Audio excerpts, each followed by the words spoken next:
ಇಲ್ಲ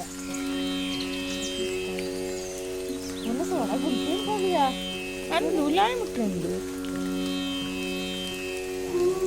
ఏ బచ్చి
ಒಳ್ಳೆ ಟೈಮಲ್ಲಿ ಬಂದರೆ ಎಲ್ಲರಿಗೂ ಪೂಜೆ ಸಿಗೋದಿಲ್ಲ. ಕಾಣದೇಶ್ವರ ಕ್ಯಾಮರಾಮನ್ ಇದು ವಿಡಿಯೋ ಬೇಡ ಬೇಡವಾ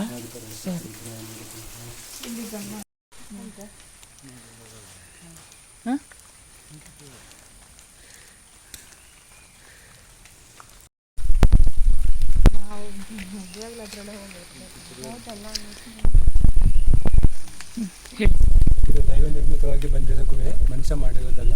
ಇದು ಗಮನಿಸಲು ಆದಿ ಸಾವಿರಾರು ಪುರಾತನವಾಗಿ ದೈವ ನಿರ್ಮಿತವಾಗಿ ಬಂದಿರೋದು.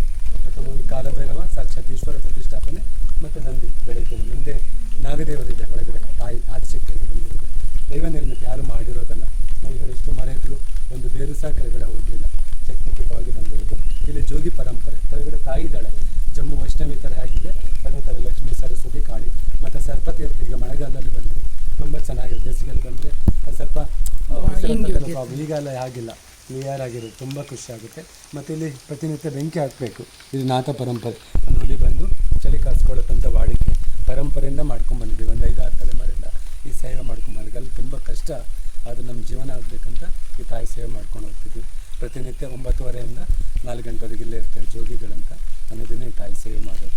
ಮತ್ತು ಒಳಗಡೆ ಬಾವಲಿ ಇದೆ, ಯಾರಿಗೂ ತೊಂದರೆ ಕೊಟ್ಟಿಲ್ಲ. ಮತ್ತು ಫಾರೆಸ್ಟಲ್ಲಿ ತುಂಬ ಬೇಕಾದಷ್ಟು ಪ್ರಾಣಿಗಳಿದೆ, ಕಾಡು ಪ್ರಾಣಿಗಳು. ಆದರೆ ಇವತ್ತಿನವರೆಗೆ ಏನೂ ತೊಂದರೆ ಮಾಡಿಲ್ಲ. ತುಂಬ ಶಕ್ತಿಪೀಠ, ಬಂದು ಇಲ್ಲಿ ಬೇಡ್ಕೊಂಡು ಹೋದರೆ ಸಸ್ಯ ಸಾಗುವ ತುಂಬ ಸಾವಿರಾರು ನಿದರ್ಶನಗಳಿದೆ. ಭಕ್ತರೆಲ್ಲರೂ ಬರಬೇಕಂತ ವಿನಂತಿ.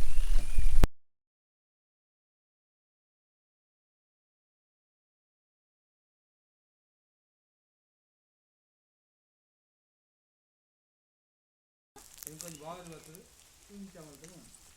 బాగుంది వస్తుంది